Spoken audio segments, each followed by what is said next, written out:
You can imagine how welcome so much of your speech was to us at Liberty and to other human rights campaigners in this country. Just to pin you down, though, on the Human Rights Act, which was conspicuous by its absence from your speech. Mr. Robinson, who preceded me, is very well informed about these things, and he was reporting various information yesterday on the BBC. Can we just put it all beyond doubt now? You, above all leaders of political parties, in recent times during the election campaign, vowed to defend and promote the Human Rights Act. The Conservative Justice Secretary and Lord Chancellor, Mr. Clark, called attacks on the Human Rights Act, I quote, xenophobic legal nonsense. Will you protect and promote it in government as you vowed to do in opposition? You will see the full text of what this government will say on that point, and indeed on a whole range of other issues, in the coalition agreement, which we will be seeking to publish in full fairly shortly. And what you will see in that agreement is three things. Firstly, that we will be seeking to actively promote greater public understanding of the rights that they already enjoy. You and I have talked about this in the past. One of the things that I think you and I share this view has gone wrong is that people simply aren't aware of the rights which every single citizen in the United Kingdom enjoys under the legislation in force. Secondly, yes, there will be a commission which will look into the case for a British Bill of Rights. It will, however, incorporate and build on all the obligations of the European Convention of Human Rights and the way that those rights are enshrined in British legislation. Yeah. You talked Caroline Huff from Rethink, which is a... Sorry. Yeah. Caroline Huff from Rethink, which is a charity supporting people with severe mental health problems. You've talked about change in the House of Lords and constituents being able to get rid of their members of Parliament. Could you please comment on the present system where an MP is automatically removed from being an MP if they have a mental health problem and are detained under the Mental Health Act for 6 months? But if they have a severe physical problem, for example, a stroke, they're allowed to remain in power.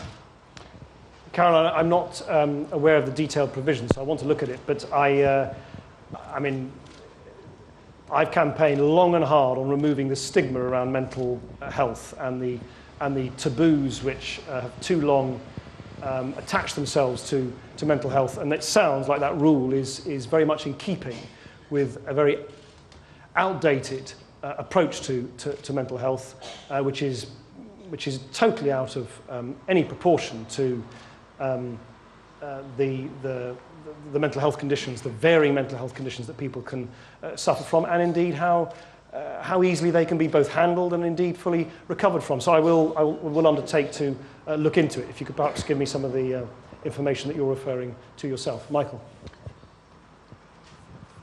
Michael Crick, Newsnight. If you're serious about decentralising power, shouldn't you restore the budgetary rights of local councils, and in particular their right to set, democratically elected councillors' right to set council tax at whatever level they see fit? We are looking at this in the round. As I said, what I'm establishing today is the principle of more fiscal devolution, greater autonomy for local communities to raise money and indeed how to spend money. There are 1,001 ways in which you can do that, and it gets extraordinarily complicated because of the what technically people call the highly geared state of a distribution of money from Whitehall to local communities. I think, yes, with the exception of Malta, we now have the most over-centralised fiscal distribution of money from central government to local government anywhere in the developed world. So we want to look at it. We do understand, I've established the principle today, that if you are serious about localism, if you're serious about devolution, you've got to be serious also about devolving greater control over money. And that is what we will do. How we do it, Michael, is something which I'm not going to suddenly sort of invent on the back end of an envelope. It's something which needs to be looked at a lot more carefully. I'm just going to take one more. I better make it a good question then. Abigail Locke from Scope, you've said a couple of times about the opportunity to look at every shortcoming in our democracy. From Scope's perspective, one of the main shortcomings is the underrepresentation of disabled people in Parliament, but I know the same would apply to women, people from black and minority ethnic populations as well. If we are moving towards elected second chamber, how are we going to ensure representation of people from diverse backgrounds? Because that has been one of the benefits of having people's peers, that you've got a number of disabled peers that might not have got through the electoral system. Well, first, I mean, I agree with you, and I speak probably especially about the Liberal Democrats, about still the woeful lack of underrepresentation of women, of black, Asian, minority ethnic candidates and politicians in Parliament, and the disabled too. And that's something that I feel strongly about, that we need to fix within the Liberal Democrats. We are not nearly representative enough yet of modern Britain. It's one of the changes I want to push through as leader of the Liberal Democrats as soon as I possibly can.